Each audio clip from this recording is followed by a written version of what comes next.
Tonight we begin with something a little darker, a time of plagues, punishments, and pottage. We're diving into what life was really like during the Middle Ages. Forget the castles and chivalry Hollywood sold you. The truth? You probably wouldn't last a single day. So before you get comfortable, take a moment to like the video and subscribe, but only if you genuinely enjoy what I do here. And let me know in the comments where you're tuning in from and what time it is for you. It's always fascinating to see who's joining us from around the world. Now, dim the lights, maybe turn on a fan for that soft background hum, and let's ease into tonight's journey together. Congratulations, you've just woken up in the year 1325. The good news? You're alive. The bad news? So are the fleas. Your bed is a half-rotted straw mattress stuffed with bugs and hay that smells like a barn floor, because it was a barn floor 3 months ago. There's no memory foam, no pillows, and definitely no Egyptian cotton sheets. Just a wool blanket that hasn't been washed since last winter, and now weighs roughly as much as a small cow from the accumulated grime. You blink awake as the church bell clangs in the distance. It's the medieval version of an alarm clock, only louder and somehow even less merciful. Your home is a wooden hut with one room, no windows, and a charming open-concept floor plan where your family, livestock and domestic insects all share the same space. The smell? Oh, it's a fragrant symphony. A subtle blend of stale beer, human sweat, goat, and something you pray isn't mold, but know in your soul probably is. Scented candles haven't been invented, and even if they were, they'd just melt on your dirt floor. You try to stretch, but immediately regret it, because the air is freezing and your joints ache. You're 22 years old, which in medieval terms is roughly middle-aged. Your spine creaks like an old wooden door, and your knees sound like a bag of rocks being shaken by a confused peasant. Getting out of bed is a gamble. The floor is either wet from last night's rain, which leaks through the thatched roof, or crusty from something your neighbour's chicken did. Either way, your bare feet are now part of the ecosystem. Oh, and privacy. What's that? Your entire family, and maybe a random cousin who just never left, are waking up beside you. There's no bedroom, no curtains, no me time. Just communal everything. Welcome to morning in medieval Europe, where you're never truly alone, because parasites, rodents, and 8 other people are always with you. And this is just how your day starts. It only gets worse from here. So, you've managed to crawl out of your medieval haystack of horrors. Congrats. Now nature calls. And it's not calling politely. It's screaming. Here's the part where you start missing the modern bathroom. There's no toilet, no seat, no toilet paper, no flush, not even a mildly resentful plunger in the corner. In the 14th century, relieving yourself is an adventure, a social experiment, and often a small public event. If you're a peasant, your bathroom is likely a wooden bucket behind the house, which is already full because Uncle Wolfstan had a rough night after eating bad turnips. The smell is biblical. You hold your breath, do your business, and then, here's the kicker, toss it into the street. Yes, the street. You're supposed to shout something like "Gardez-loo" before dumping it out the window. That's Old French for "watch out below," although frankly no one ever moves fast enough. Streets in medieval towns are open sewers, a charming river of human waste, animal droppings and mystery liquids you'd rather not examine. If you're lucky enough to live in a town with public latrines, congratulations. You get to sit shoulder to shoulder with strangers in an outhouse where privacy is a myth and ventilation is a cruel joke. You might make small talk, but try not to breathe too deeply. Toilet paper? Never heard of it. Most people wipe with straw, leaves, rags, moss, or, if they're feeling especially indulgent, a scrap of wool. Sometimes, nothing at all. Which might explain why handshakes weren't popular yet. And if you're in a castle, surely it's better, right? Well, sort of. You might have a garderobe, a hole in the wall that drops your waist directly into the moat. Great idea. Except that your enemies know this, and yes, attackers sometimes climbed in through the waist chute. Talk about entering through the back door. So whether you're a farmer or a baron, medieval toileting is a humiliation ritual. It's cold, it's public, it's dangerous, and it's never not disgusting. One slip on a wet stone path, and you're face first in humanity's leftovers, and you still haven't brushed your teeth. But we'll get to that next. You survived the toilet. You deserve a reward, right? Maybe a nice breakfast? Something warm, delicious, comforting? Sorry, this is medieval Europe. Nothing is comforting here.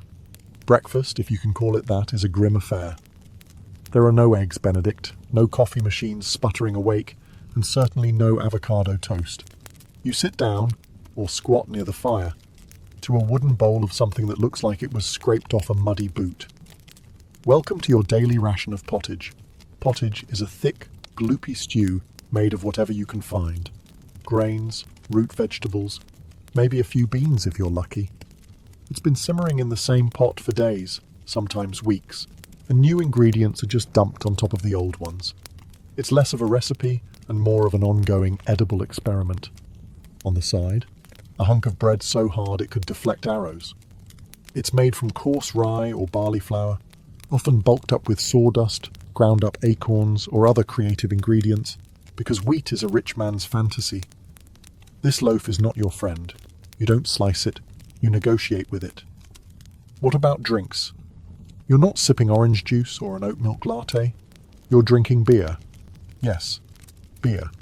At 6 a.m. Why? Because the water is teeming with parasites and filth. So you start your day with weak ale, low alcohol, high survivability. Kids drink it too. No one's happy about it, but at least it won't kill you. Immediately. Want some meat or cheese? Dream on.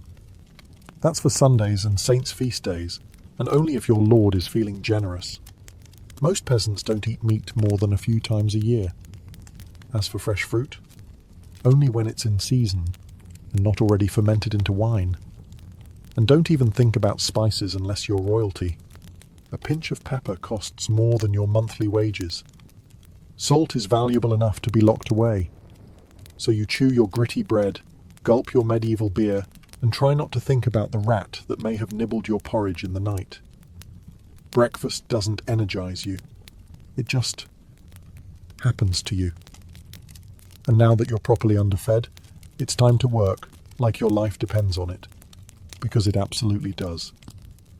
So, you've eaten your sad medieval breakfast, and now it's time to get dressed. Not that it'll help. Your wardrobe consists of exactly one outfit. One.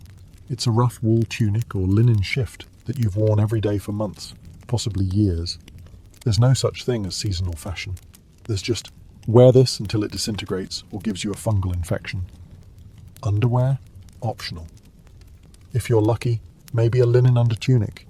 If you're not, well, you're going commando under layers of scratchy, sweaty wool, all lovingly stitched together by someone who probably had no idea what a seam was supposed to look like. There's also no washing machine, no soap, and absolutely no dry cleaner in sight. So your clothes are stained, stiff, and scented, like a compost pile that's been left to marinate in a pigsty. Even if you wanted to wash them, it's not easy. You'd have to haul water from a river or, well, heat it over a fire, scrub your tunic on a board with ashes or lye, and hang it in the sun, which is out approximately 3 days a year. And don't get me started on shoes. If you own any, they're made of untreated leather, barely stitched together, and offer as much arch support as a banana peel. Most peasants just go barefoot, through mud, through dung, through medieval landmines, aka sharp rocks and disease puddles. All this means one thing. Your skin hates you. You itch constantly. Fleas, lice, and bedbugs live rent-free on your body. Everyone has them. Nobles, lousy, monks, itchy, children, walking insect farms. No one escapes. You'll be scratching your armpit with a wooden spoon while chatting with the local priest, and no one will even bat an eye. Your skin is raw from rubbing, your scalp a battlefield of bites, and if you develop a rash, well, too bad. There's no dermatologist, no hydrocortisone, no one to tell you it's probably scabies. You just keep on suffering. And if you're lucky enough to not get an infection, great. That rash will simply accompany you for the next 6 months like an unwanted medieval sidekick. Now that you're dressed in misery and wrapped in discomfort, it's time to head outside and start working yourself to death. Now that you're fully dressed in itches and damp wool, it's time to flash that morning smile. Except you don't. Because in the Middle Ages, smiling is a dangerous game. Not emotionally, dentally. There's no toothbrush, no toothpaste, no mouthwash, no floss. The concept of oral hygiene is about as popular as bathing, which is to say, not very. Some people might chew on a twig or rinse with wine or vinegar, but for the most part, your teeth are on their own, and they're not doing well. By the time you hit your mid-20s, your smile looks like something pulled from a haunted crypt. Cavities are rampant, gums are swollen. And those aren't just food stains on your teeth. That's decay. You have more rot in your mouth than a medieval root cellar. Sugar, while not yet everywhere, is becoming more common among the rich. Imported at great cost, mostly used in small cakes or to show off wealth. If you're a noble, congratulations. You get to rot your teeth faster than the peasants. If you're poor, you'll do it slowly over time with fermented bread, gritty porridge, and years of hard chewing. Toothaches? Get used to them. They're like medieval weather, always there in the background. The kind of pain that makes you consider praying, drinking, or pulling the tooth out yourself with a pair of pliers. And that's not a joke. That was the actual treatment. Dentists didn't really exist, but barber surgeons did. Yes, the same guy who cuts your hair is also pulling your molars out by candlelight with an iron hook and zero anesthesia. Infected tooth? Hope you like fevers, because without antibiotics, it can easily turn into sepsis and kill you. From a toothache. That's right. The same thing that sends us to a pharmacy today could be your funeral in the 1300s, and there's no relief on the social front either. Kissing? Good luck. Halitosis, bad breath, is everywhere. If you're single, you're not judged by your smile. You're judged by your land and your livestock. In short, your mouth is a battlefield, and it's losing the war. Now that your teeth are throbbing, let's head outside. Because your real job, the one that will break your back, is just getting started. Time to head to work. Except there's no office, no desk, no coffee break, and no chance of promotion. Your job, if you're like 90% of the population, is simple. Don't die while labouring for someone else's comfort. You're a peasant. Congratulations. That means you work the land that belongs to a lord who probably doesn't remember your name. You rise with the sun and stop only when it disappears behind the trees. Your tools? A wooden hoe, a rusty sickle, and whatever bones are still intact in your body. There's no weekend. There's no clocking out. There's only sunrise to sunset, 6 days a week. Sunday is off, but only if you're not harvesting, fighting off raiders, or praying feverishly for your infected toe to stop turning black. The work is brutal. Fields are ploughed by hand or with oxen, if you're rich enough to afford one. You dig ditches, sow seeds, pull weeds, and carry water until your spine begins to resemble the letter S. No one cares if you're tired. No one's asking how your mental health is doing. If you're a woman, surprise. You don't just do fieldwork. You also care for children, clean, cook, spin wool, feed animals, and pretend your husband's lice infestation isn't slowly migrating to your side of the bed. Children? They start helping out around age 5. No school, no toys, just a tiny wooden rake and a dream of one day not dying of the flu. And if you're one of the few who isn't a farmer, maybe you're a blacksmith, a tanner, or a cooper. Great. You still work with fire, chemicals, or animal guts all day in poorly ventilated sheds. The pay? Basically survival. The perks? Occasional bleeding. Break a bone? Too bad. Get a fever, drink some warm beer and keep going. You can't afford to stop. Not even for a day. Because if you don't work, you don't eat. And if you don't eat, well, medieval Europe has a solution for that. It's called being replaced. So you grip your shovel, ignore the blisters, and keep digging. Because in the Middle Ages, your job isn't a career, it's a slow-motion endurance test. Now that your back is on fire from labouring in the fields, let's talk about the weather. Because in the Middle Ages, temperature is less about seasons and more about ongoing punishment from the sky. Let's start with winter. There's no insulation, no central heating, and no weatherproofing. Just wooden walls with gaps you could throw a chicken through. Your windows? Covered with cloth, not glass. The fire in the hearth? Nice in theory, but you don't have enough firewood to keep it going because wood is expensive, and gathering it from the forest is sometimes illegal. Yes, you can be executed for picking up the wrong stick from the wrong forest. You bundle up in your one damp wool tunic, huddle near the dying embers, and still wake up with your nose frozen. Your feet, permanently cold, often damp. Your fingers, so stiff they feel like tiny medieval popsicles. Frostbite isn't diagnosed, it's just called bad luck. Now fast forward to summer. Sounds better, right? Wrong. In summer, your home turns into a clay oven. There's no fan, no cross breeze, and absolutely no deodorant. You sweat through your layers, but you can't remove them, because showing too much skin is scandalous. And also invites sunburn, insect bites, and social judgment. The flies are out in full force, attracted to your unwashed body, and the smell of last week's goat stew that's still fermenting in the corner. Mosquitoes buzz by your ear while you sleep, assuming you can sleep through the sound of your neighbours yelling and babies crying. In the fields, the sun bakes you. No sunblock, no hat, unless you've fashioned one out of straw like a desperate scarecrow. And the worst part, you still have to work.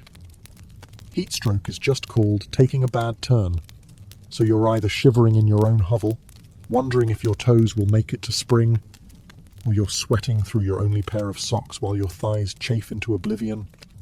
And the one thing that never changes, no matter the season, your clothes still itch, your food is still terrible, and your next job, still waiting.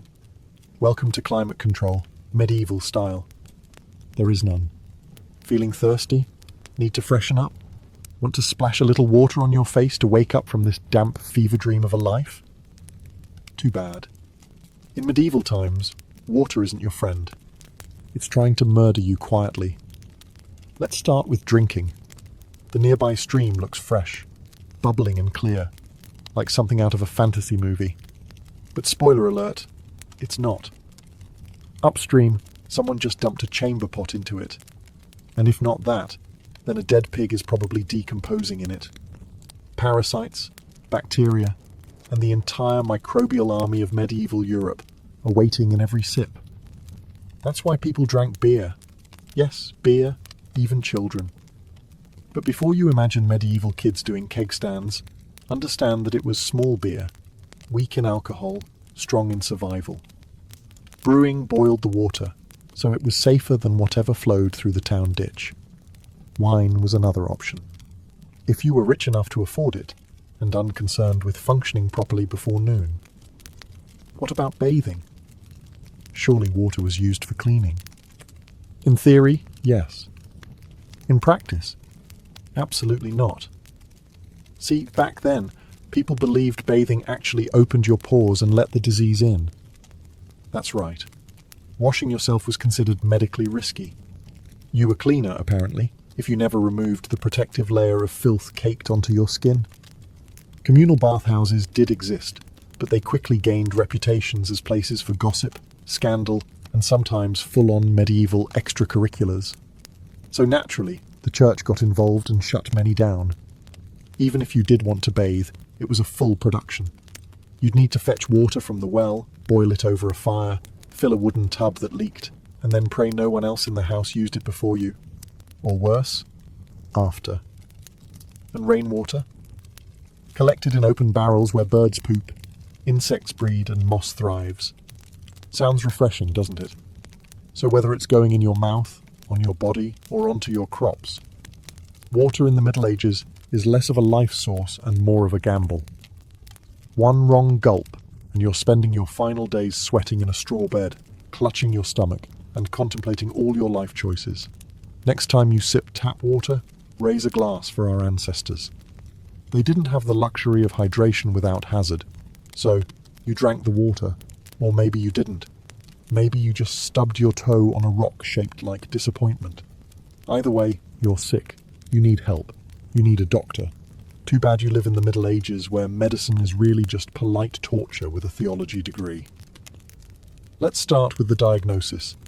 Everything wrong with you, whether it's a cough, rash, broken bone, or the creeping plague, is caused by your humours being out of balance. The 4 humours were blood, phlegm, yellow bile, and black bile. According to medieval science, your health depends on keeping them balanced, like some sort of internal soup. Got a fever? Too much blood. The answer? Bloodletting. That's right. Let's drain your life force into a bowl using a dull blade or a hungry leech. And yes, barbers were often the ones doing it. Imagine getting a haircut and a hemoglobin extraction in one sitting. 2 for 1, baby. Feeling sad or anxious? That's clearly an excess of black bile. The cure? Laxatives. Maybe a warm herbal purge. Or just prayers and a cold compress while everyone avoids eye contact with you and starts carving your coffin. Now, if you break a bone or get a nasty wound, you're in real trouble. There's no anesthesia, unless you count passing out from pain. Surgery is done with knives that haven't been cleaned since the Crusades. Tools are heated over fire not for sterilization, but because they just look scarier that way. Antibiotics? Centuries away. Germ theory? Not invented yet. They think disease comes from bad air or God being annoyed with your moral failings. Got a stomachache? Must have been your sinful thoughts. Hope you like confessing while vomiting. If your condition gets worse, you'll be treated with more leeches, possibly some crushed beetles, and a priest at your bedside giving last rites just in case. At this point, they're preparing for the cure known as death. And if by some miracle you recover, everyone just assumes God took pity on you. The doctor takes full credit and the leech gets promoted.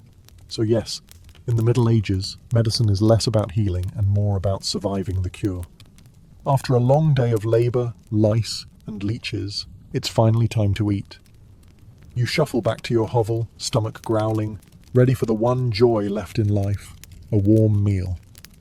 Bad news. Your meal is probably trying to kill you. Let's begin with the basics. Food preservation doesn't really exist. There's no fridge, no freezer, just salt, smoke, or the hope that winter air keeps things fresh. Your meat, if you're lucky enough to have any, has been hanging for days, covered in flies, marinated in questionable brine, and possibly shared with a rat or 2. Bread is the cornerstone of the medieval diet, but even that isn't safe. In bad harvest years, desperate peasants bulk it up with bark, sawdust, or even clay to make it stretch. And if it's rye season, there's a bonus. Ergot, a fungus that causes convulsions, hallucinations, and sometimes death. It's like eating bread laced with LSD and tetanus. Vegetables, only if they're in season. And you know what's always in season?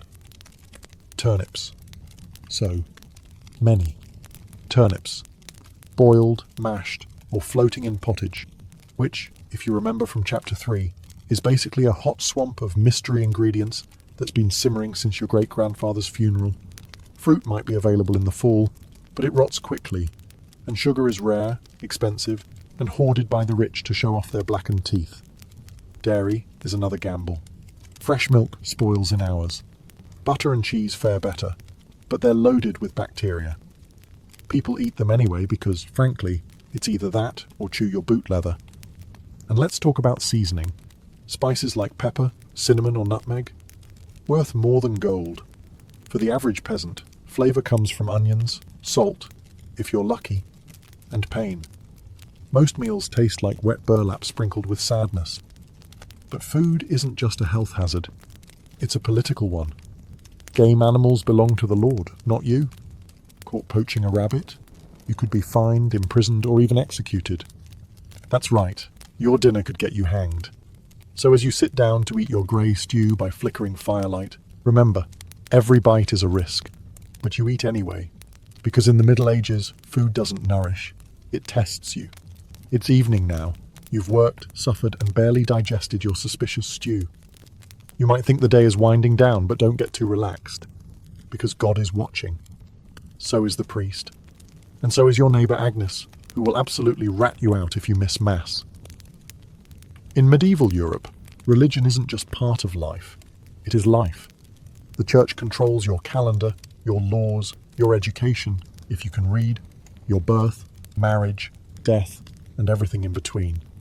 Think of it as your spiritual landlord. And you're always behind on rent. Every day is structured around prayer bells. The town church bell rings in the morning, noon, and night. Not because people need reminders, but because missing prayer is a sin. Forget to bow? Sin. Eat meat on a Friday? Sin. Think about your neighbour's wife in that one dream? Double sin. And yes, hell is very real. Vividly real.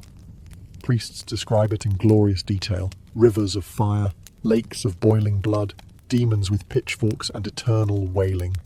If the plague doesn't scare you, eternal damnation definitely will. You can't read the Bible yourself because it's written in Latin, a language reserved for monks, clergy, and that one noble kid who's too good for dirt. You rely on the church to interpret everything for you. That means if the priest says your crop failure is because you didn't pray hard enough, well, time to kneel harder. Tithes, 1/10 of everything you own, are mandatory. If you grow wheat, you give wheat. If you raise chickens, you give eggs. If you have nothing, congratulations. You're spiritually bankrupt and financially doomed. Holidays? They're holy days, dozens of them. And while they offer breaks from labour, they're not for fun. They're for attending Mass, fasting, confessing sins, and reminding yourself that joy is a dangerous indulgence. Questioning the church is dangerous. Heretics are burned, witches are drowned, blasphemers are flogged, and skeptics are quickly reformed. So you go through the motions. You chant, you bow, you pray that your soul, after enduring this dirt-covered life, might finally land in paradise, assuming the priest likes you. Because in the Middle Ages, God may be merciful. But the church? Not so much. If you thought being a medieval peasant was rough, try doing it as a woman. All the filth, famine, and fear, plus childbirth, subservience, and social invisibility. In the Middle Ages, being a woman is like being on hard mode, with no health potions and no restart button. From birth, a girl's life path is pretty much locked in. Marry young, bear children, serve your husband, die tired. Education? Not likely. Unless you're from a noble family and sent to a convent, your intellectual development stops around the time you learn how to churn butter and patch a tunic. Marriage happens early. Really early. It's not weird to be betrothed at 12 and pregnant by 14. It's not about love. It's about land, livestock, and alliances. Your opinion? Not required. Once married, you're basically your husband's property. Your job is to produce heirs, feed everyone, keep the house running, and not complain. Because complaining might get you branded a nag, or worse, a witch. That label comes with a complimentary drowning or burning, depending on local fashion. Childbirth is a death lottery. There's no prenatal care, no sterile tools, no anesthesia. Midwives do their best, but even minor complications can mean death for the mother, the child, or both. Some women survive 10 pregnancies. Many don't survive too, but don't worry. Once the baby is out, your work increases. Now you have a screaming infant in a lice-ridden hut, and you're expected to nurse, cook, clean, and still help in the fields. You don't get a break. You are the break for everyone else. If you're unmarried, you're suspicious. If you're widowed, vulnerable. If you're outspoken, dangerous. Women who didn't conform were often accused of witchcraft, especially if they had herbal knowledge, a strong personality, or just looked at someone funny on a rainy Tuesday. Even in the church, your role is limited.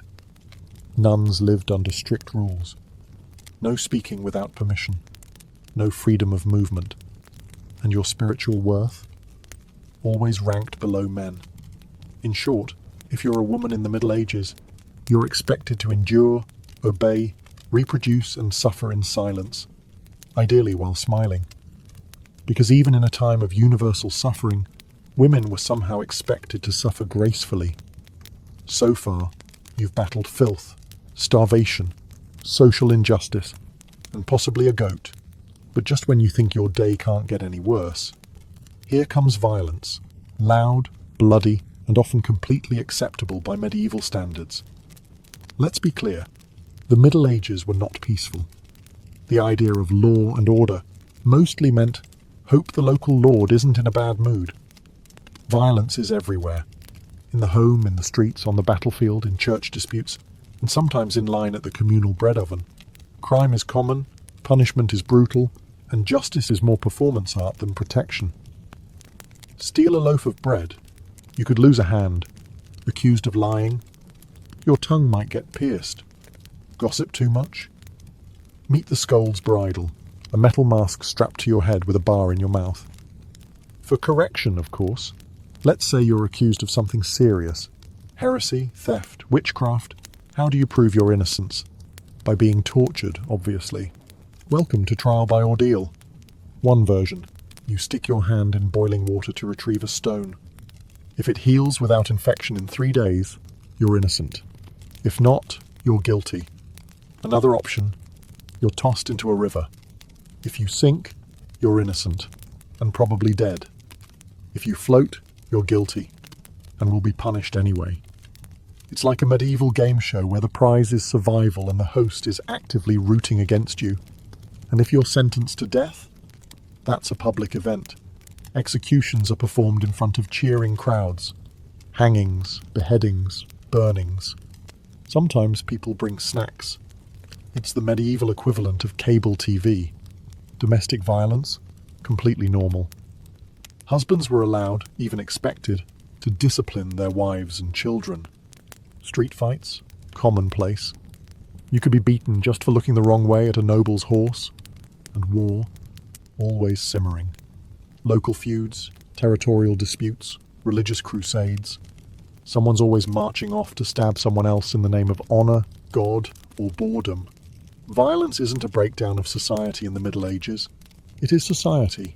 Everyone lives with the constant knowledge that life is fragile, justice is arbitrary, and your neighbour might bash your head in over a pig. So, walk carefully, keep your eyes down, and never trust anyone with a club. At this point, you've made it through the lice, the leeches, the laundryless misery, and the looming threat of public disembowelment. But now comes the final chapter of most medieval lives, an early and unglamorous death. If you're alive and still breathing past the age of 40, you're practically a celebrity. You might even be referred to as the Old One, which is less of a nickname and more of a statistical miracle. Let's break it down. The average life expectancy hovers around 30-40 years, but that number is dragged down heavily by infant mortality. Nearly half of all children died before reaching age 5. Disease, malnutrition, or one bad winter was all it took. No vaccines, no antibiotics, no hope. If you survived childhood, you entered adulthood already exhausted. Work began as soon as you could walk upright, and by 25, your joints creaked like a monastery door. You might be missing several teeth, a finger, and most of your original optimism. Women faced a particularly deadly gauntlet: childbirth. It was one of the leading causes of death for medieval women. No pain relief, no medical intervention, just prayer, hot water, and someone holding your hand while you bled out on a straw-stuffed cot.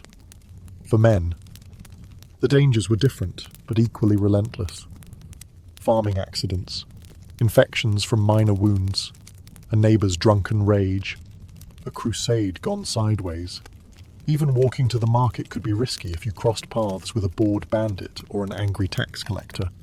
Death could also come quietly, from the plague, which turned cities into cemeteries overnight, or from famine, which could last entire seasons, thinning out entire villages, or from bad luck, like eating spoiled grain and spending your final hours hallucinating and screaming at the walls. And funerals? You were lucky if you got one. Bodies were often buried quickly to avoid disease. No embalming, no polished coffins, just a hole, a few murmured prayers, and a shallow mound of earth, if there was enough space left in the churchyard. So yes, in medieval times, life was brutal, short, and constantly under siege by death in all its casual forms. You didn't retire, you just stopped showing up. And speaking of exits, let's move on to your final chapter. The medieval dream dies. So, how's your day been? You've woken up in filth, relieved yourself into a bucket, brushed your teeth with wishful thinking, nearly passed out from hunger, worked until your spine cried for mercy, scratched your way through itchy wool, prayed to not get plague, and barely dodged a public execution for owning a squirrel. Welcome to a single day in medieval Europe. Still dreaming of becoming a knight? Think again. That romanticized version of the Middle Ages, gallant swordsmen, noble ladies in towers, heroic battles and feasts in candle-lit great halls. It's a myth polished by fairy tales and fantasy books. In truth, the medieval world was gritty, cruel, and deeply unfair. Hierarchy was everything. If you were born poor, you stayed poor. If you were born rich, congratulations. You had a better chance of surviving, but you were still one bad soup away from dysentery and a hasty burial. Even the nobles weren't immune to misery. Castles were drafty stone refrigerators filled with fleas, smoke, and politically motivated marriages. Sure, you had a fur cloak and a goblet of wine, but also a 50% chance of dying in a skirmish or from an infected splinter. Not exactly luxury. The simpler times weren't simple. They were relentless. Everything took longer. Everything hurt more.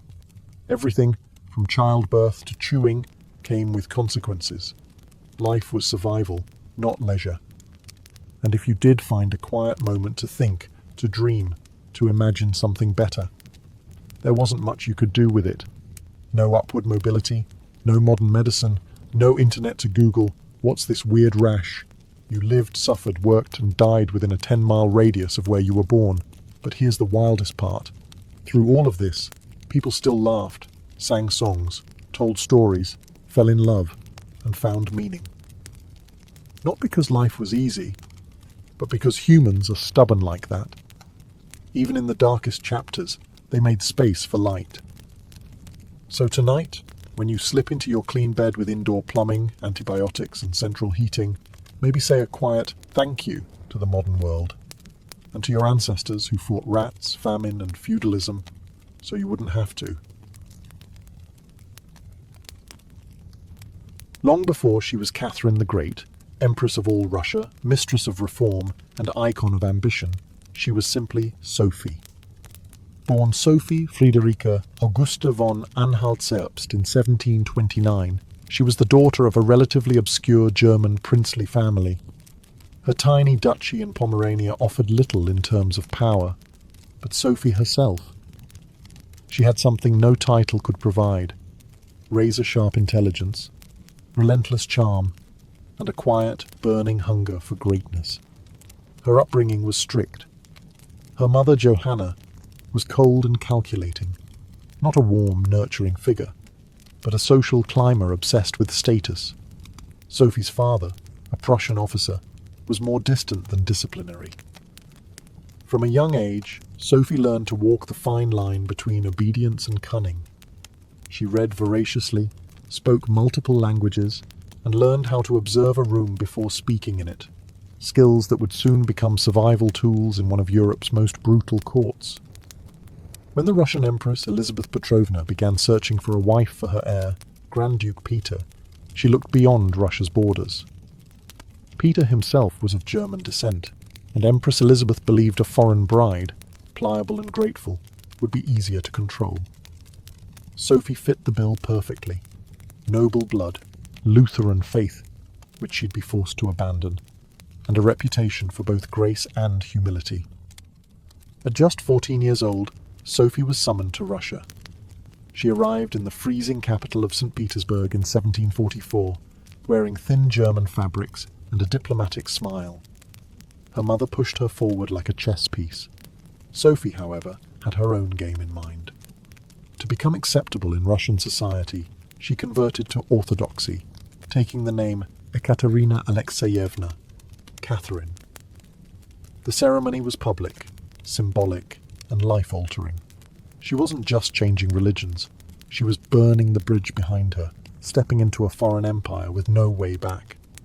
No one watching that quiet teenage girl in a fur-trimmed coat could have predicted what would come next. Betrayal, revolution, enlightenment, and empire. But from the moment Sophie stepped foot in the Russian court, she stopped being a pawn and began planning how to become a queen. Catherine's marriage to Grand Duke Peter was meant to secure her place in Russian royalty, but from the very beginning, it felt more like a cage than a crown. Peter, heir to the Russian throne, was not the dashing prince of fairy tales. Awkward, immature, and obsessed with toy soldiers, he was far more interested in playing war games in his chambers than governing an empire, or showing affection to his new wife. Some accounts even suggest he refused to consummate the marriage for years. He idolized Frederick the Great of Prussia and resented the Russian court that had adopted him.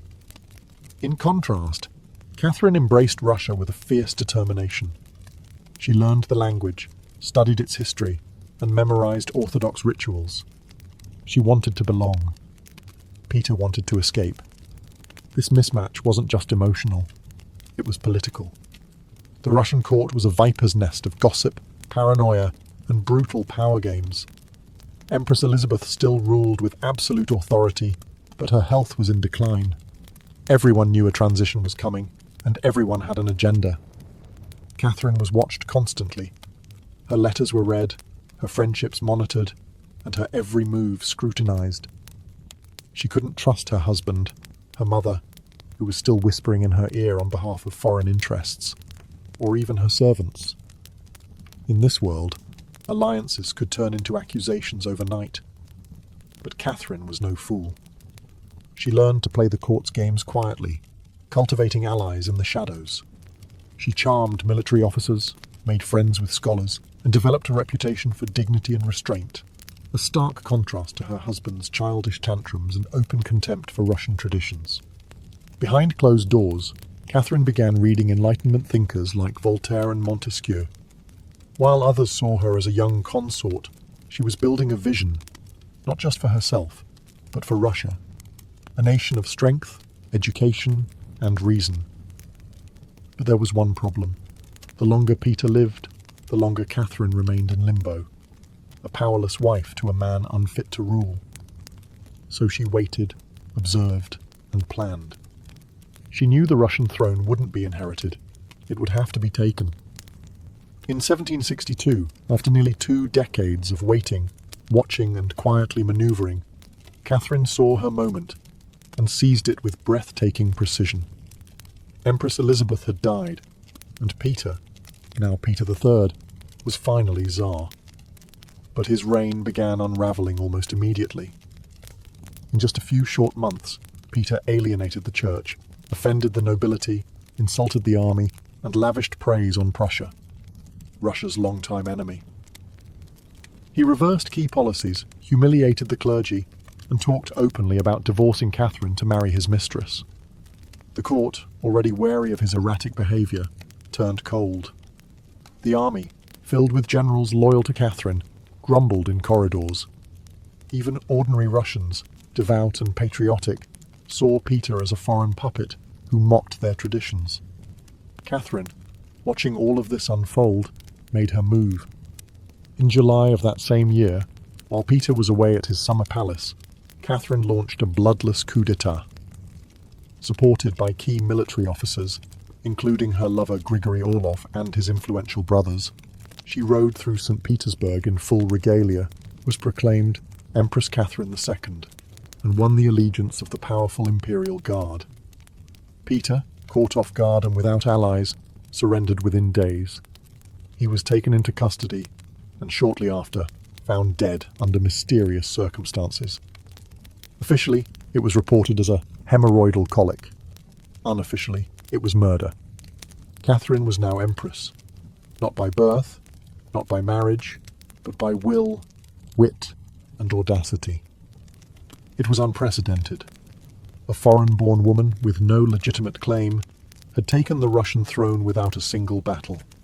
But her real challenge was just beginning. She had to transform that bold grab for power into a lasting legacy.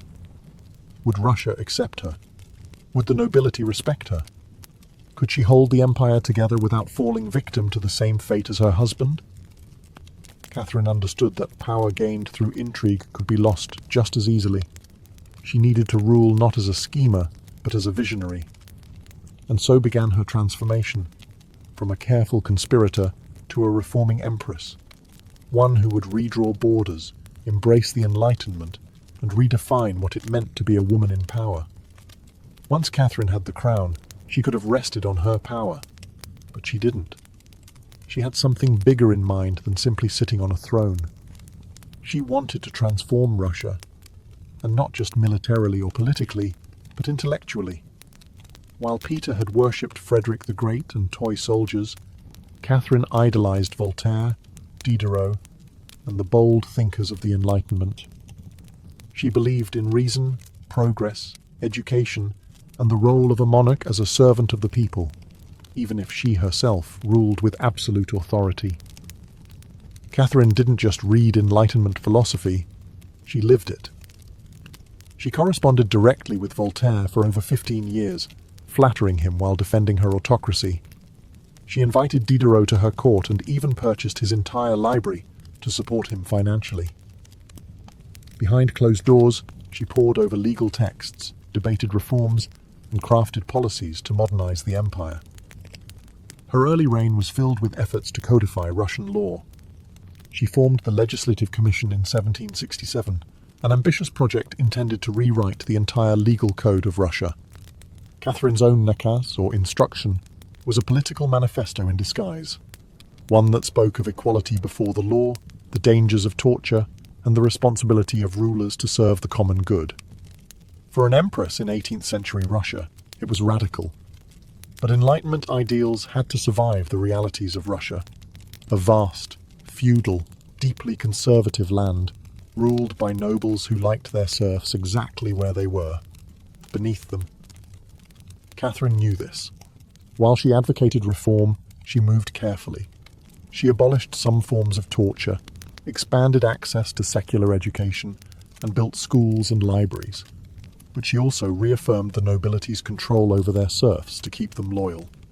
This was Catherine's balancing act, a philosopher queen in public, a practical empress in private. She walked a tightrope between ideology and survival, between the shining salons of Paris and the gritty politics of Moscow. Her vision for Russia was bold, but always calculated. In many ways, Catherine wasn't trying to make Russia European. She was trying to make Russia modern, on her terms. And that meant reform, yes, but with an iron hand in a velvet glove. Catherine wasn't content with reforming Russia from within. She wanted to expand it outward, to make it an empire worthy of fear, admiration, and envy. Where Peter the Great had opened a window to the west, Catherine aimed to knock down the walls. Under her leadership, Russia's borders stretched wider than ever before. She waged wars not just to defend her crown, but to reshape the map of Europe. One of her most significant campaigns was against the Ottoman Empire. These wars, fought in waves throughout the 1760s and 1770s, weren't just about territory. They were about influence.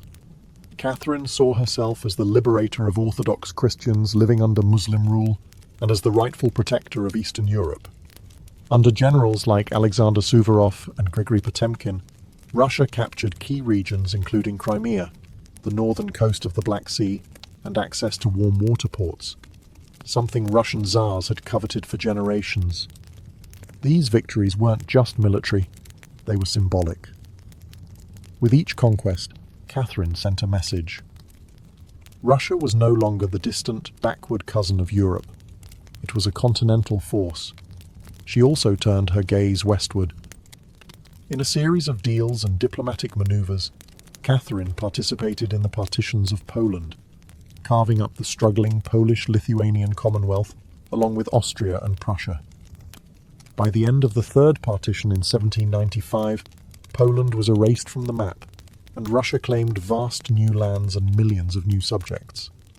But Catherine didn't just conquer with armies. She also colonized with ideas. New cities were built. Trade routes were expanded. German settlers were invited to cultivate Russian farmland. The empire became a mosaic, from the icy Baltic to the sun-drenched shores of the Black Sea. And through it all, Catherine remained the central force, reading reports, issuing orders, and personally overseeing the shape of her expanding empire. Critics would accuse her of being power-hungry, even imperialistic. But to Catherine, expansion wasn't ambition, it was destiny. A great ruler, she believed, was measured not just by ideas but by borders. She didn't just want to rule Russia. She wanted to remake it as a civilized empire, feared by its enemies, respected by its peers, and loyal to her alone. For all her brilliance and power, Catherine the Great was just as famous for what went on behind palace doors. And no, not all of it was whispered in libraries. Catherine's private life became one of the most talked about aspects of her reign. She had lovers, not just one or two, but a carefully curated parade of them, many decades younger, often handsome, and sometimes politically influential. She didn't hide them.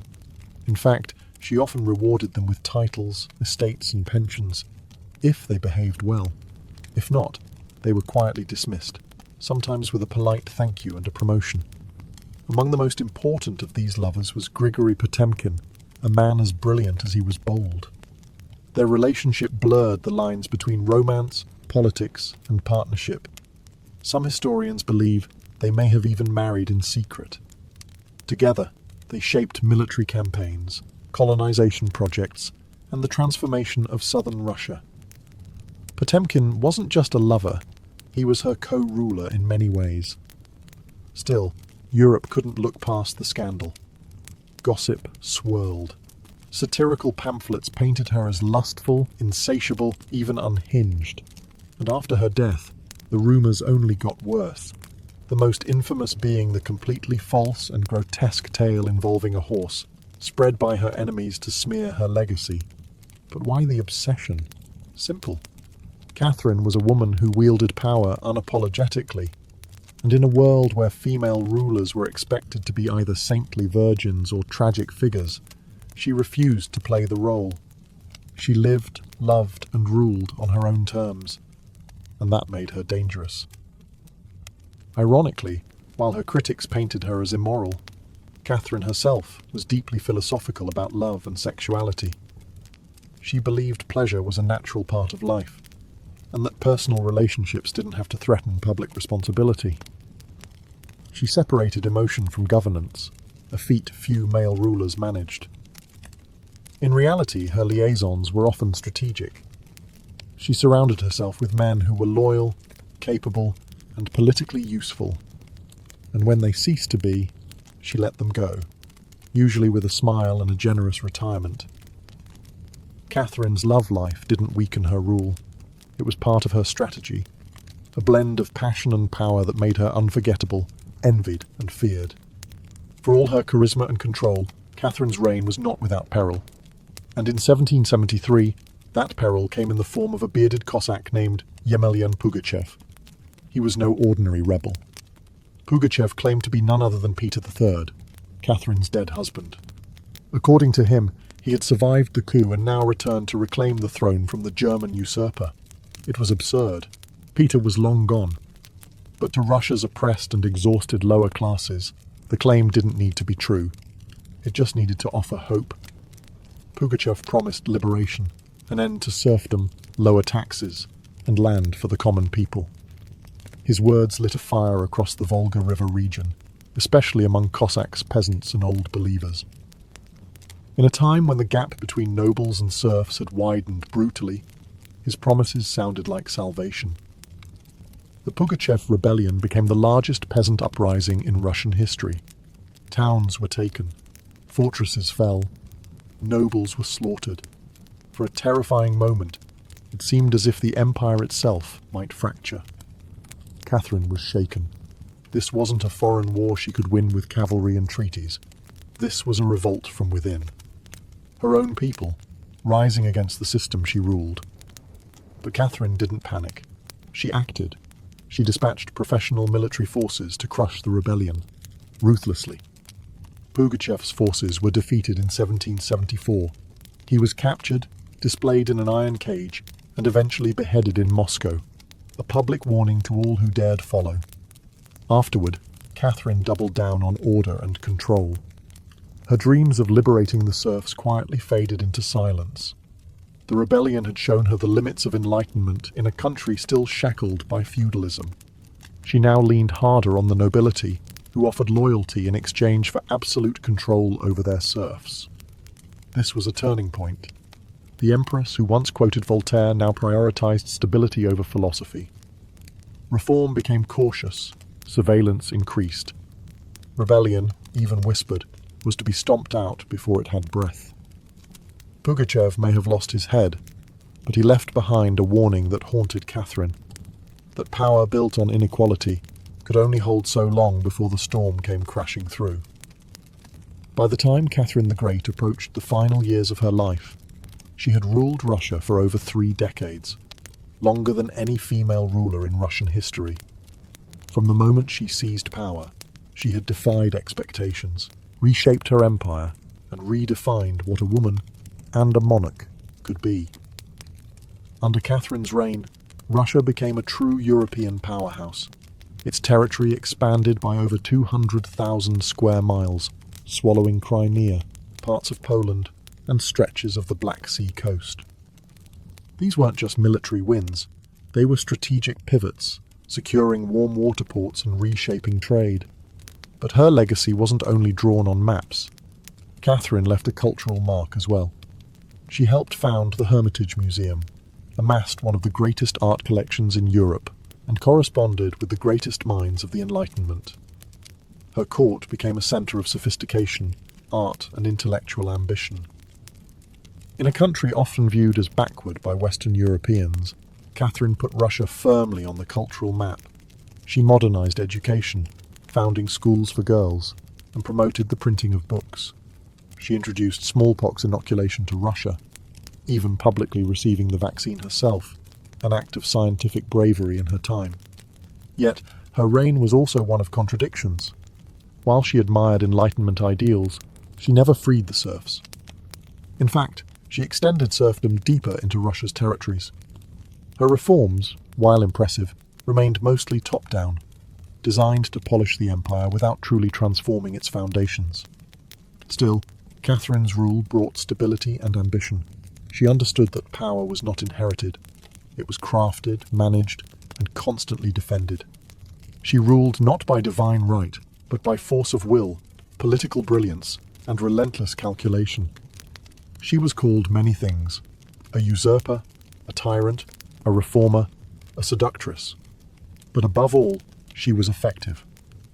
When she died in 1796, Russia was wealthier, larger, and more formidable than it had been in centuries. She left behind a throne secure, an empire expanded, and a legend that would endure for centuries.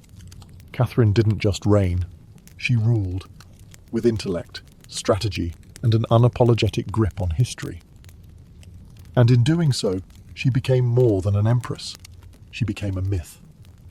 For all her power, expansion, and enduring legacy, Catherine the Great was still, at her core, a woman navigating a man's world and reshaping it in her image. Behind the imperial portraits and state decrees was someone deeply aware of how precarious her position was. She was not born Russian. She came to the throne through a coup. She ruled an empire that didn't want a woman in charge, and yet she not only endured, she thrived. Catherine was never content to be ornamental. She read constantly, wrote endlessly, and never stopped learning. Her daily schedule was intense.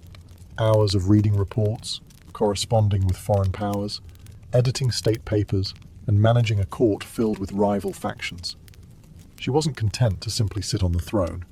She worked the throne like a stateswoman born to it. She was also, in many ways, lonely.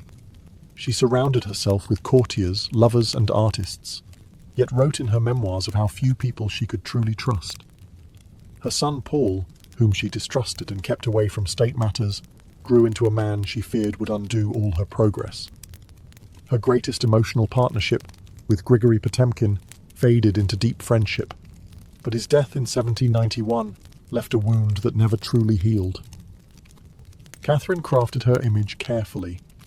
She understood the power of narrative, and wielded it better than most monarchs of her age. She posed as Mother of Russia, enlightened monarch, warrior empress, and lover of the arts. But beneath those roles was a woman who had endured rejection, betrayal, scandal, and rebellion, and kept going. When she died in 1796, she left behind an empire transformed, but also questions. Could she have done more to end serfdom? Were her Enlightenment ideals compromised by politics? Was she more reformer or ruler? History remembers her by the title she never gave herself, the Great. It wasn't because she was flawless, or kind, or just. It was because she took power and wielded it on her own terms, in a time and place where women weren't supposed to have any. She didn't just wear the crown. She rewrote what it meant to deserve one. In the humid depths of the Chiapas jungle in southern Mexico, the ruins of Palenque whisper stories from the ancient Maya world. Towering temples rise above the canopy, their limestone faces eroded by time, but still brimming with secrets. And in 1994, one of those secrets revealed itself. A team of Mexican archaeologists, led by Fanny Lopez Jimenez, was surveying Temple 3, a relatively modest pyramid, next to the more famous Temple of the Inscriptions, the burial site of the mighty king Pakal the Great. Temple III wasn't expected to hold much, until they noticed something odd. A sealed, hidden chamber beneath the structure. No looters had touched it. It was pristine. When the archaeologists broke through and lowered themselves inside, they found a stone sarcophagus resting in silence. The air was heavy with the weight of centuries. As they opened the lid, red dust rose like smoke. Brilliant, shocking red.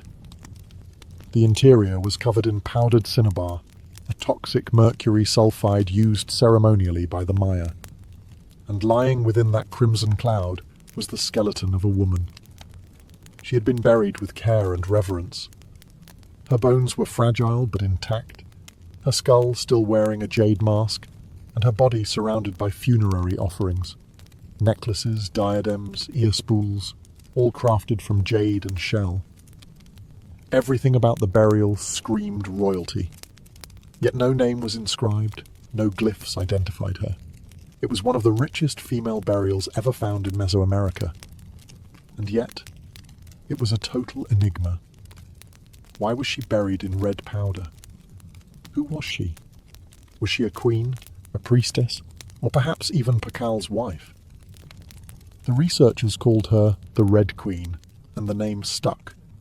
But even with modern forensics, they couldn't say for sure who she was. Only that she had lived around the 7th century, during the golden age of Palenque. Unlike most Maya tombs, hers had been hidden, untouched, and purposefully isolated. Her burial wasn't just ceremonial, it was spiritual. This woman wasn't meant to be remembered with words. She was meant to be remembered through ritual, through colour, and through the mystery she left behind. The most haunting feature of the Red Queen's tomb wasn't her jade jewellery or the silence of the sealed chamber. It was the red dust. A thick layer of powdered cinnabar covered everything. The sarcophagus, the walls, her bones, even the offerings around her. It clung like blood to stone. To the Maya, this was no accident.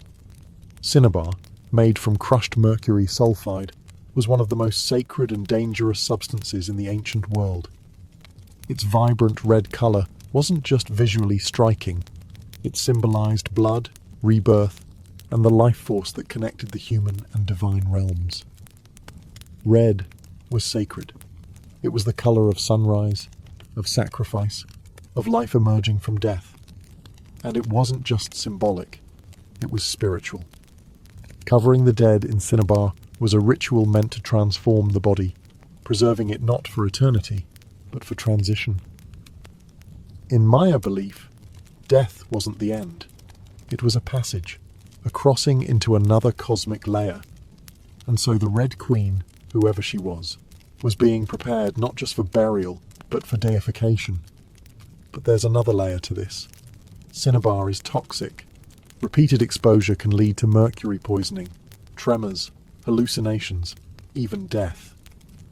The Maya likely didn't understand the chemistry, but they felt its potency.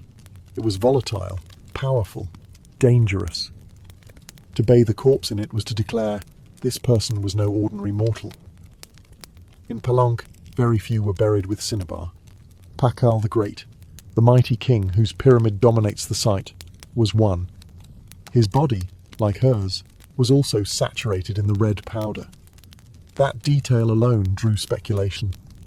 Was the Red Queen his wife, his mother, or someone of equal divine status? Her skull had been placed on a layer of jaguar skin, another sacred symbol.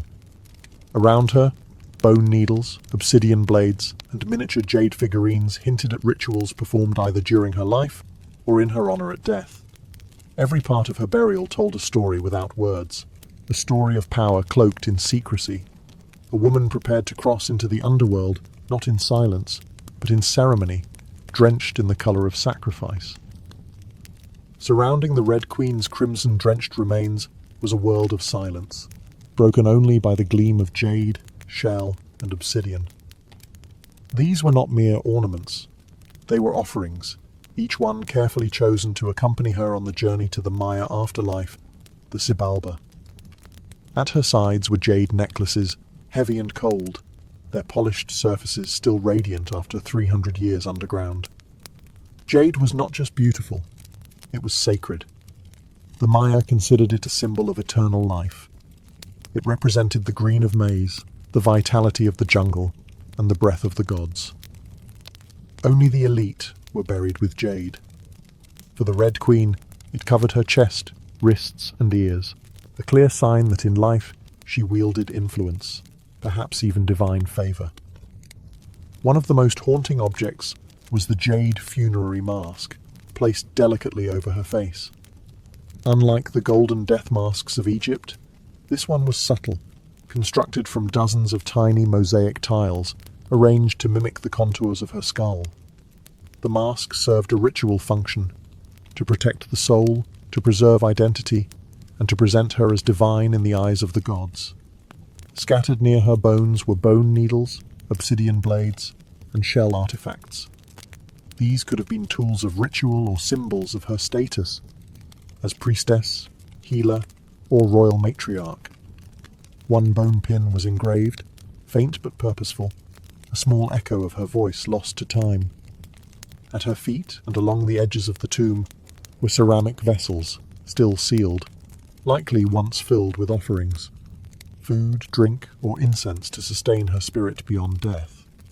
The Maya believed the afterlife was a journey, dangerous, layered, filled with challenges. These items weren't luxuries, they were necessities. To modernize, the tomb feels intimate, not overloaded, but intentional. There was no gold, no chariots, no pomp, just items chosen with spiritual weight. It was a map for the soul. Through these treasures, we glimpse how the Maya understood death, not as finality, but as a transition of power. The Red Queen wasn't buried to be forgotten. She was being prepared to ascend. For all the grandeur of her tomb, the Red Queen left behind one haunting void. No name. No inscriptions adorned her sarcophagus. No glyphs on the walls identified her. She was clearly someone powerful. But who? From the moment her tomb was opened, scholars began trying to connect the dots. The most compelling theory? That the Red Queen was Tsakbu Ajau, the wife of Kinich Janab Pakal, known today as Pakal the Great, the most famous ruler of Palenque. Tsakbu Ajau was more than just Pakal's consort. She was born into nobility and married into Palank's royal dynasty at a young age. She bore at least 3 sons, all of whom held high status, and she played a key ceremonial role during her husband's reign. If anyone could be buried with such honor, it was her. Supporting this theory was the tomb's location, just a few feet away from Pakal's own grand burial in Temple of the Inscriptions. The proximity suggests a deliberate pairing, husband and wife, rulers even in death. And then there's the cinnabar. Only 2 burials in Palank were found with such intense cinnabar coverage, Pakal and the Red Queen. It's unlikely this was coincidence. But here's where the mystery deepens.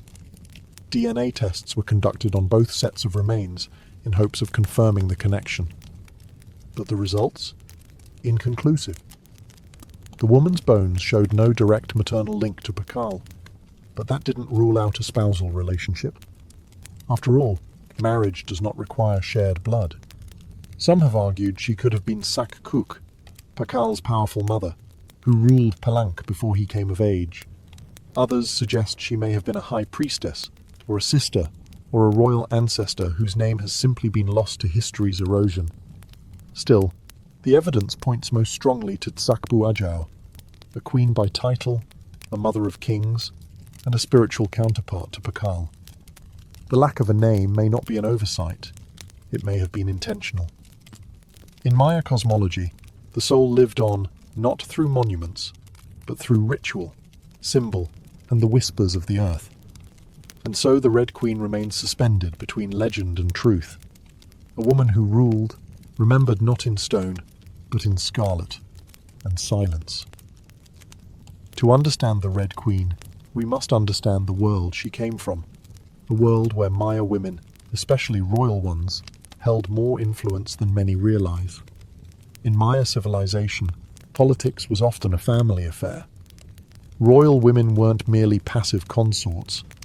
They were diplomats, priestesses, and power brokers. They conducted rituals, sponsored temples, and played crucial roles in maintaining dynastic legitimacy. Their bloodlines were political capital, used to forge alliances and secure claims to the throne. Take Sak Kuk, for example, the mother of Pakal the Great. When the throne of Palank was left vacant, she took power herself and ruled as queen regent until her son came of age. She wasn't a placeholder. She was a ruler in her own right, issuing decrees and overseeing construction projects. Without her, Pakal may never have risen at all. And she wasn't an anomaly. Across the Maya world, in places like Yaxchilan, Naranjo, and Calakmul, inscriptions show women performing major ceremonies, engaging in warfare diplomacy, and sometimes ruling outright. They were often portrayed in stelae and murals, dressed in elaborate headdresses and regalia, standing beside kings as equals, or sometimes above them. Their words were carved in glyphs. Their names were remembered, until they weren't. By the time Spanish conquistadors arrived centuries later, much of that memory had eroded. The colonial lens saw native women as silent figures in a male-dominated world. But the archaeology tells a different story, one of complex gender roles, where power was negotiated, not simply inherited. This context casts the Red Queen in a new light.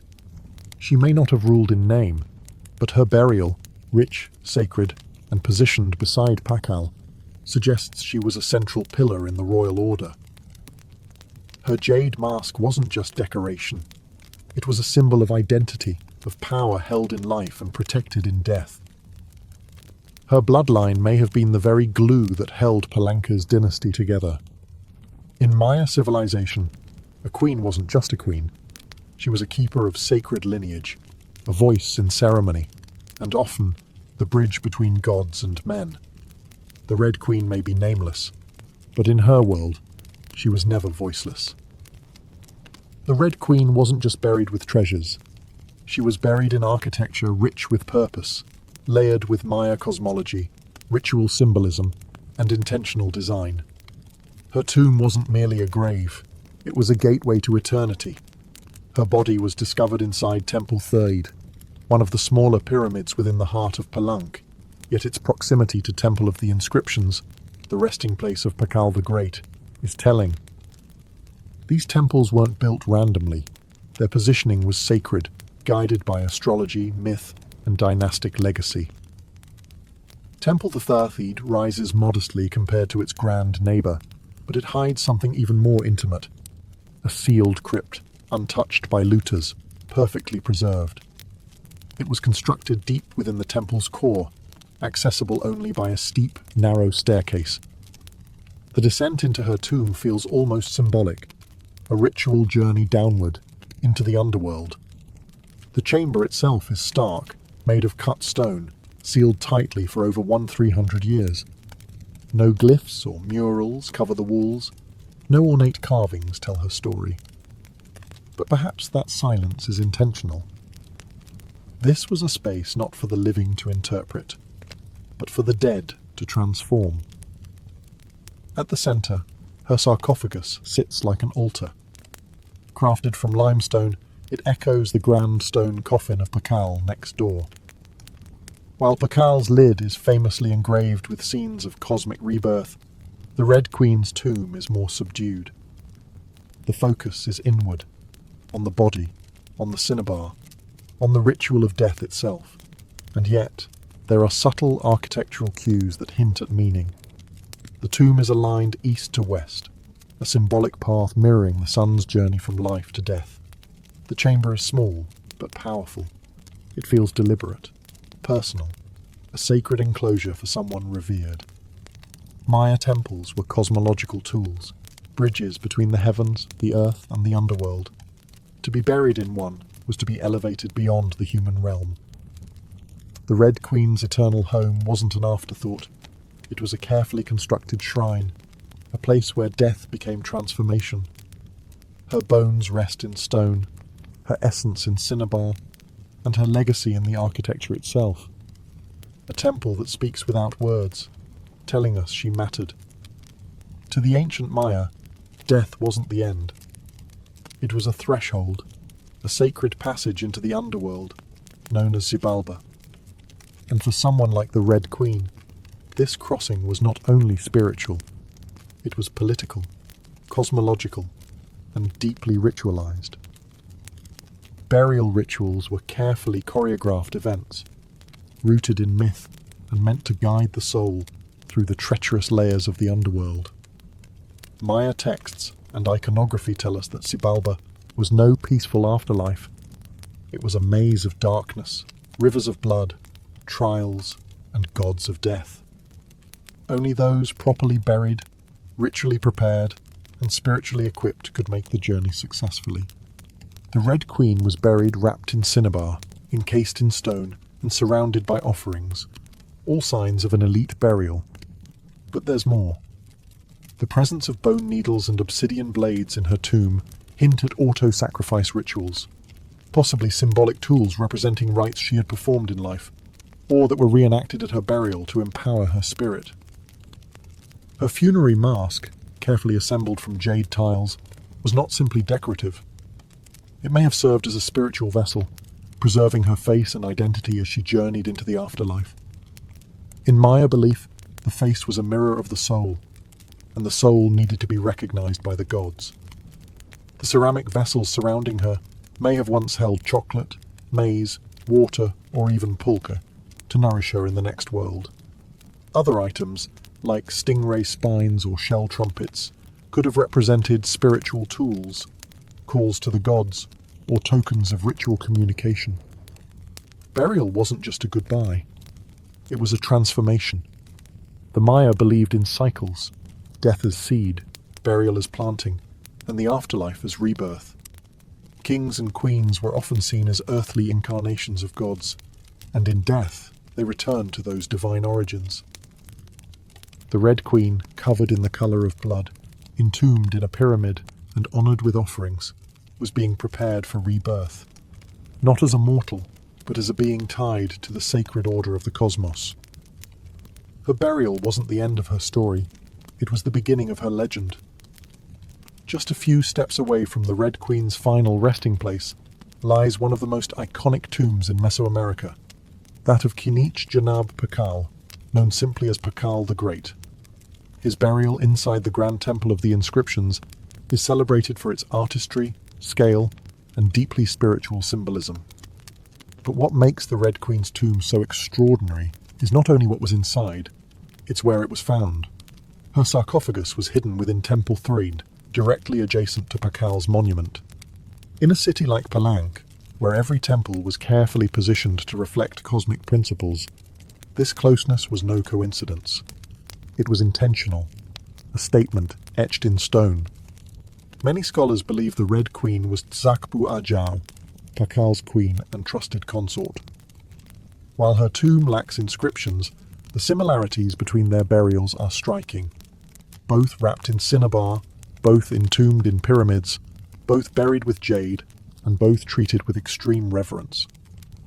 These rituals mirror each other, as if two halves of a sacred narrative.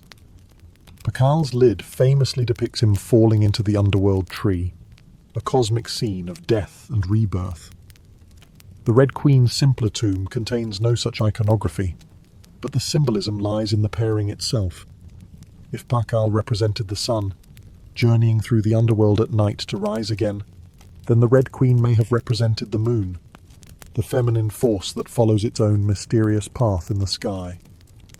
Together, they embodied a cosmic duality, masculine and feminine, king and queen, sun and moon, order and ritual. In Maya mythology, rulership was not singular, it was relational. Harmony in the cosmos required balance, and that balance extended into the dynastic court. By placing the Red Queen beside Pakal, the Maya were preserving not just a marriage, but a cosmic partnership. Their proximity in death may have mirrored their roles in life, a queen not behind, but beside her king, sharing not just a throne, but a legacy. In their tombs, they speak without words. Two souls, wrapped in cinnabar and stone, joined across eternity, one of history's most sacred silences. Though her name was lost to time, the Red Queen of Palanque endures, not as a forgotten relic, but as one of the most enigmatic and powerful women of the ancient world. Her tomb, sealed for over 1,300 years, now whispers across centuries, inviting questions that echo louder with every discovery. She represents a mystery that still resists full understanding. We may never know exactly who she was. No glyph carved her name. No stela told her story. And yet, the care in her burial, the richness of her offerings, the symbolism of her crimson-drenched bones, all speak of a woman profoundly important. Not merely as a wife or consort, but as someone who held real influence, spiritual weight, and royal blood. Today, the Red Queen forces us to re-evaluate assumptions. She's a reminder that in the ancient Maya world, women were not silent. They led rituals, governed cities, and shaped dynasties.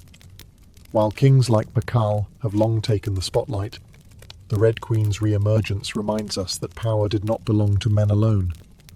It flowed through mothers, queens, priestesses, and visionaries. Her legacy is more than the treasures she left behind. It's the conversation she started among archaeologists, historians, artists, and storytellers. Every jade bead, every layer of cinnabar, every architectural choice in Temple Thethid tells us something deliberate. This woman mattered, and perhaps that's the most extraordinary part of her story. Not what we know, but what we still don't. The Red Queen teaches us that history isn't just a collection of facts. It's a living puzzle, a shared human longing to connect with the past. In that sense, her legacy is still unfolding. She lies wrapped in red, the colour of life and sacrifice, of blood and rebirth. Her face, once hidden behind a jade mask, now stares back at us through science, art, and wonder. She remains nameless, but not voiceless. Mysterious, but not forgotten. The Red Queen may have ruled a kingdom in life, but in death, she rules something greater, our imagination. Her tomb was sealed in stone. Her story was written in silence. And still, somehow, she speaks. Frida Kahlo was born on July 6, 1907, in the vibrant district of Coyoacán, then a village on the outskirts of Mexico City. Her childhood home, the Casa Azul, the Blue House, was filled with color, contradiction, and quiet strength.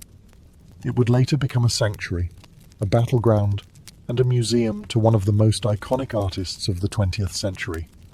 Frida was the third of 4 daughters born to Guillermo Kahlo, a German-Hungarian photographer, and Matilda Calderón, a devout Catholic of indigenous and Spanish descent. Her parents were opposites: Guillermo, reserved and intellectual; Matilde, religious and emotionally distant. Frida would inherit her father's introspection and artistic eye, but also her mother's fierce resilience. As a child, Frida was imaginative, outspoken, and bold. She read voraciously and asked questions most adults didn't want to answer. But at the age of 6, she contracted polio, which left her right leg thinner and weaker than the other. A physical difference she tried to mask with long skirts, but never allowed to limit her spirit. The illness left her bedridden for months and isolated from other children. During this time, she grew close to her father, who encouraged her to exercise, ride bicycles, and stay mentally sharp. Unlike most girls of her time, Frida didn't aspire to become a wife or a homemaker. Her goal? To become a doctor. She enrolled in the prestigious National Preparatory School in Mexico City at age 15, one of only a handful of girls accepted. There, she stood out not just for her intelligence, but for her rebellious wit, radical thinking, and unique sense of style. She joined a group of young intellectuals known as the Cachuchas, who debated philosophy, literature, and politics. Frida was drawn to revolution, to ideas that challenged tradition. But even in those early years, before the bus crash that would define her body, and before the fame that would define her legacy, Frida Kahlo was already painting herself into the world, with sharp edges, unapologetic ideas, and an identity too big to fit inside anyone else's expectations. She wasn't just growing up in Coyoacán, she was preparing to remake herself entirely. On September 17, 1925, Frida Kahlo's life was split in two: the girl she had been and the woman she was forced to become. That afternoon, she boarded a wooden bus with her boyfriend, Alejandro Gomez Arias, after school. They were laughing, teasing each other, and probably arguing. Frida never did anything halfway. But moments later, the bus collided with a streetcar, and in an instant, her future unraveled into pain, metal, and silence. The crash was horrific. The streetcar crushed the bus against a wall, splintering wood and flinging passengers. Frida was impaled by an iron handrail. It entered her left hip and exited through her pelvis. Her spinal column fractured in 3 places. Her right leg shattered, her foot dislocated. Her collarbone and ribs broke. Her shoulder was dislocated. Her abdomen was pierced. She was just 18 years old. A man covered her with a borrowed overcoat. Someone else noticed her body was sparkling, not from blood, but from the gold powder she had been carrying in a pouch. It had exploded on impact, dusting her broken form in what looked like glittering ash. Frida was taken to the Red Cross hospital and underwent numerous surgeries over the following months. She spent weeks in a body cast, flat on her back, immobile, writhing with infection and uncertainty. The future she'd imagined, of becoming a doctor, slipped further away with every passing day. But in that stillness, something began to stir. Her father gave her brushes. Her mother rigged a special easel to hang above her bed. A mirror was placed on the canopy so she could see herself. And there, lying in plaster and agony, Frida began to paint, first out of boredom, then out of obsession. Her first subjects were her own reflection, because she was all she had. But what emerged wasn't vanity, it was survival. The crash had broken her physically, but it had also opened a door into her own mind, her own body, and eventually into the surreal language of pain and identity that would define her art. The girl who wanted to heal others now began healing herself. one brush stroke at a time. As Frida Kahlo lay encased in plaster and steel, a body fighting itself with every breath, she began to paint. What started as a form of therapy soon became a language, and that language was deeply personal, brutally honest, and often hard to look at. Which was precisely the point. Frida didn't paint pretty flowers or polite landscapes. She painted pain. Her pain. Physical, emotional, and existential. Her first subjects were self-portraits. Not because she was vain, but because, as she famously said, "I paint myself because I'm so often alone, and because I am the subject I know best." Her early works were small in scale, painted on tin or wood panels, inspired by Mexican retablos. Devotional paintings meant to tell stories of suffering and miracles. Frida turned this tradition inward. Her body became the canvas. Her emotions became the altar. She painted herself as split, as pierced, as bleeding. In one painting, she is impaled by nails, like a modern-day martyr. In another, she floats in a barren landscape, tethered to a broken column, a metaphor for her shattered spine. She painted herself weeping, fractured, decapitated, and bare, but never passive, always watching. Her pain was not sanitized. She painted the ugliness of trauma with beauty, defiance, and even humor. Each piece was a reclamation of her body, her experience, and her identity as a woman in a world that often tried to define her. But Frida wasn't just telling her story. She was inventing a new kind of visual narrative, one that blended Mexican folk art, surrealism, medical illustration, and symbolism. Her paintings became dreamlike autopsies of her soul, framed in color, culture, and myth. By the time she recovered enough to walk again, albeit painfully, Frida was no longer the girl who had wanted to be a doctor. She was an artist, and her art was unlike anything anyone had seen. She had taken the worst thing that had ever happened to her and turned it into a source of creation. Frida Kahlo didn't just paint her pain. She made the world look at it, and in doing so, she turned suffering into a sacred act of self-expression. In 1928, still recovering, still painting, and just 21 years old, Frida Kahlo met the man who would become the most profound and turbulent relationship of her life, Diego Rivera. He was 20 years her senior, already Mexico's most famous painter. Massive in both stature and presence, Rivera was a giant of Mexican muralism, known for his sweeping, politically charged frescoes that told the story of the Mexican people. Frida had seen his work before. She admired it. But now she wanted his opinion of her work. She brought her paintings to him at the Ministry of Education, interrupting his scaffolded work to ask bluntly, "Do I have talent?" Diego took one look and said yes, and not just out of kindness. He recognized in her something rare, an unfiltered voice, raw and unpretentious, full of rage, irony, pain, and beauty. They began a relationship that was as consuming as it was creative. Frida once said, "I suffered 2 accidents in my life. One in which a streetcar knocked me down. The other was Diego." They married in 1929, an odd pairing to outsiders. Diego, massive, unfaithful, politically famous. Frida, sharp-tongued, fiercely independent, already walking with a cane. Her parents called it a marriage between an elephant and a dove. Their bond was passionate, but chaotic. Diego supported her art and encouraged her growth as a painter, but he was also endlessly unfaithful, even with Frida's own sister, Cristina. Frida was devastated, and in return, she took lovers of her own, both men and women, including rumored affairs with Leon Trotsky and painter Georgia O'Keeffe.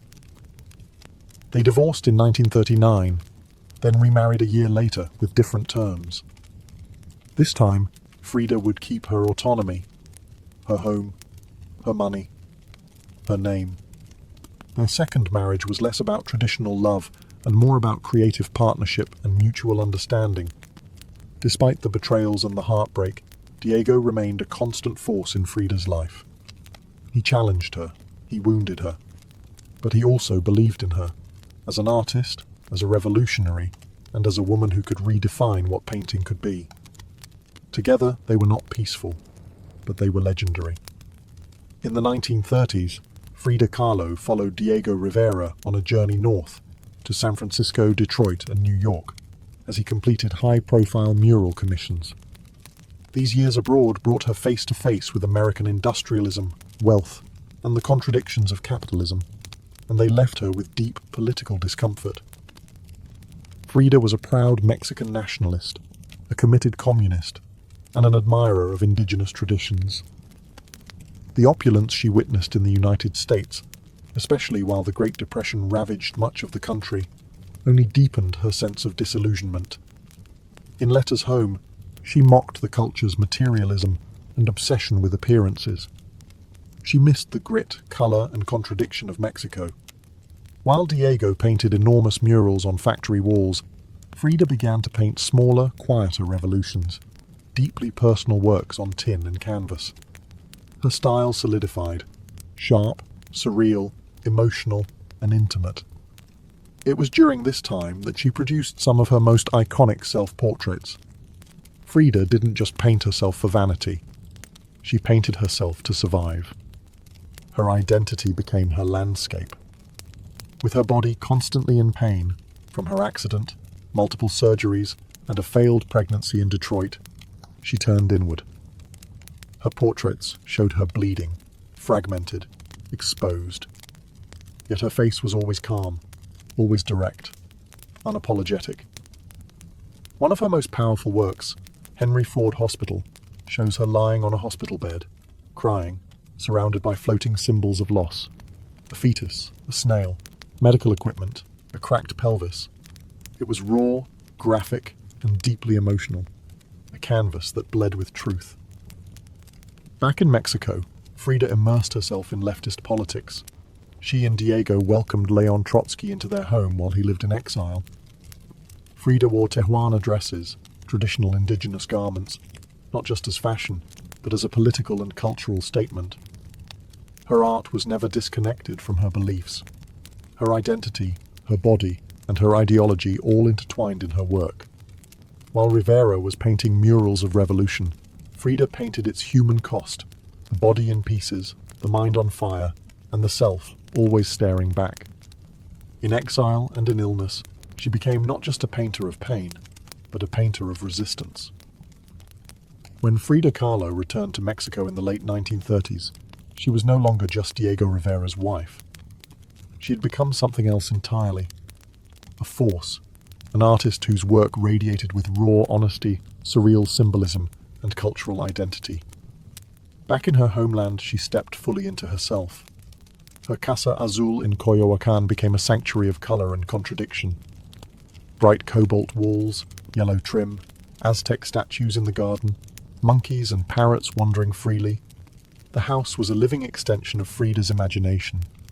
It was a blend of tradition and rebellion, elegance and earth.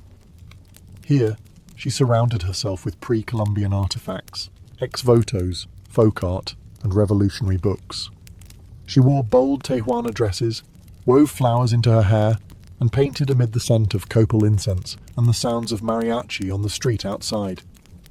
This period marked an explosion of creativity. Her paintings became more intricate, more symbolic, and more political.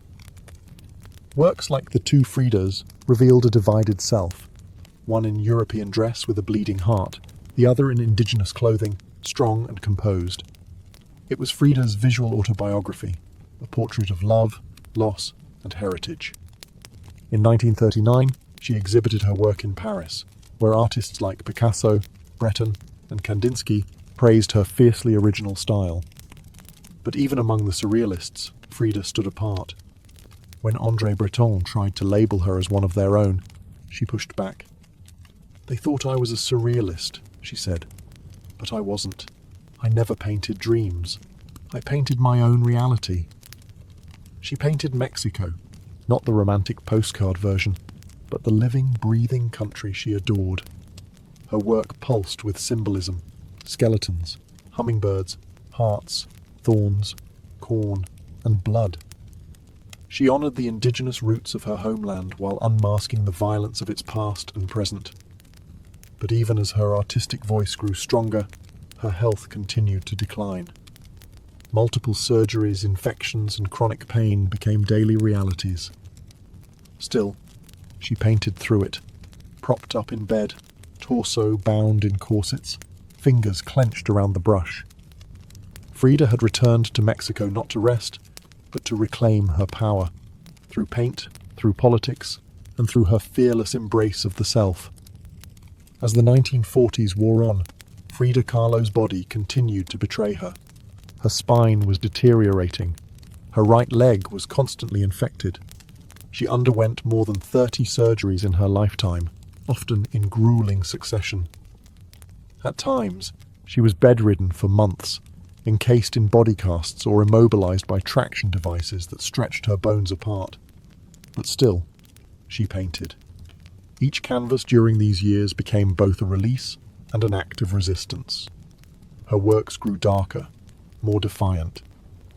She painted with a clarity sharpened by pain, refusing to hide behind metaphor.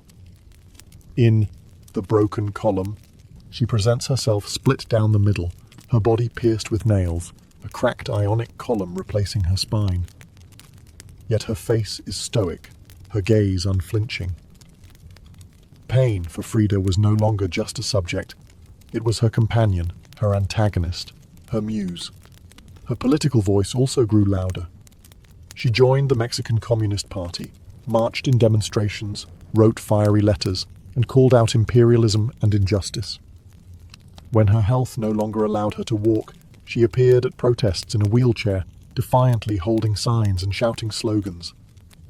In 1953, Frida was given her first solo exhibition in Mexico, a long overdue celebration of her art.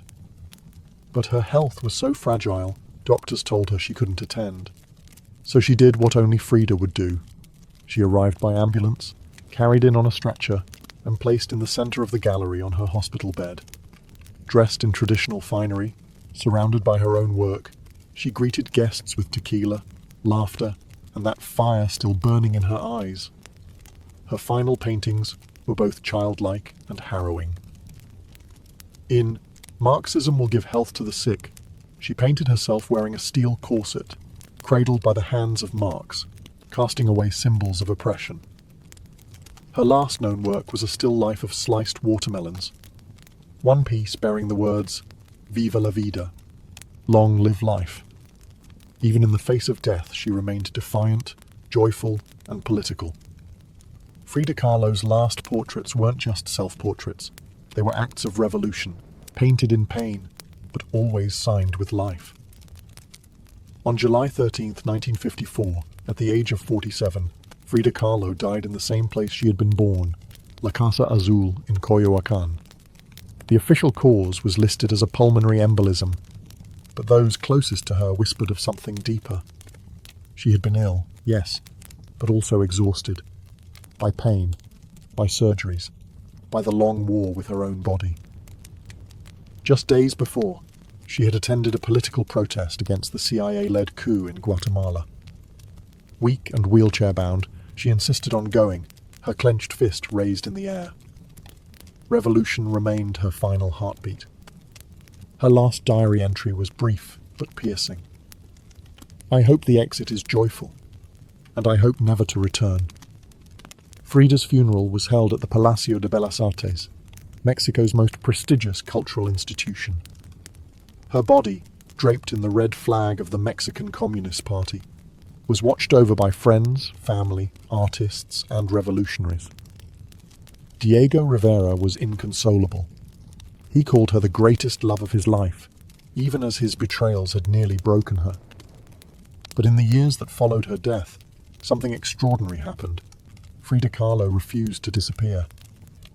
At first, her name was whispered only in art circles. Her works weren't easy to categorize, too political for surrealists, too surreal for traditionalists.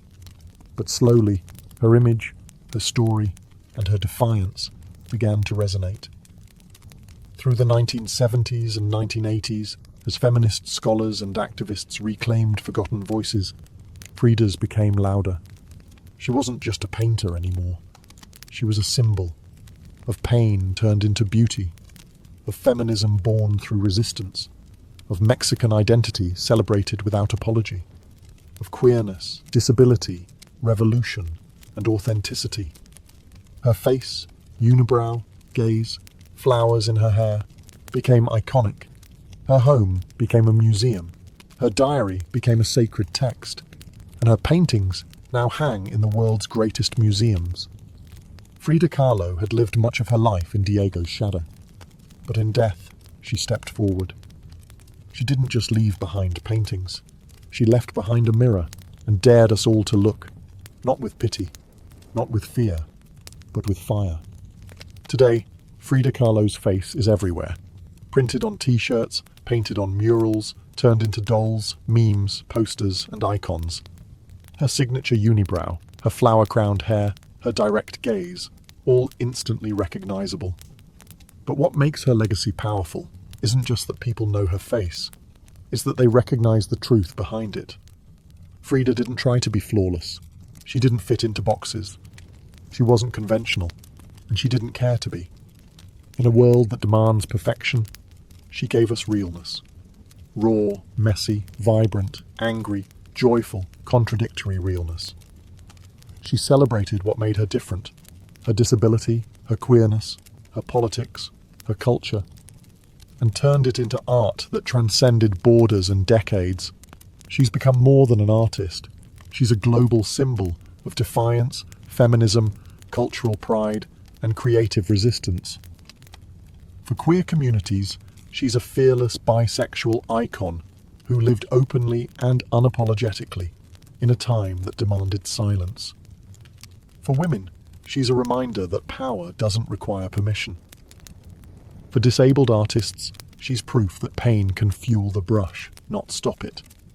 And for Mexico, she's a daughter reclaimed, fierce, folkloric, and forever part of the national soul. Her paintings, once dismissed as too strange or too personal, are now among the most revered in the world. Works like The Two Fridas, Self-Portrait with Thorn Necklace and Hummingbird, and The Broken Column aren't just seen, they're felt deeply by anyone who has ever suffered and needed to turn that suffering into something sacred. She lived in the margins and turned them into center stage. She embraced contradiction. A communist who wore gold, a woman betrayed who loved again, a body in pieces with a soul unbreakable. And through it all, she painted, not just with color, but with conviction. Frida Kahlo never asked to be a symbol. She simply told the truth about herself. And in doing so, told the truth for millions of others who had never seen themselves reflected in art before. Now, when we see her face, we see courage, we see color, we see resistance, we see Frida, not gone, but immortal.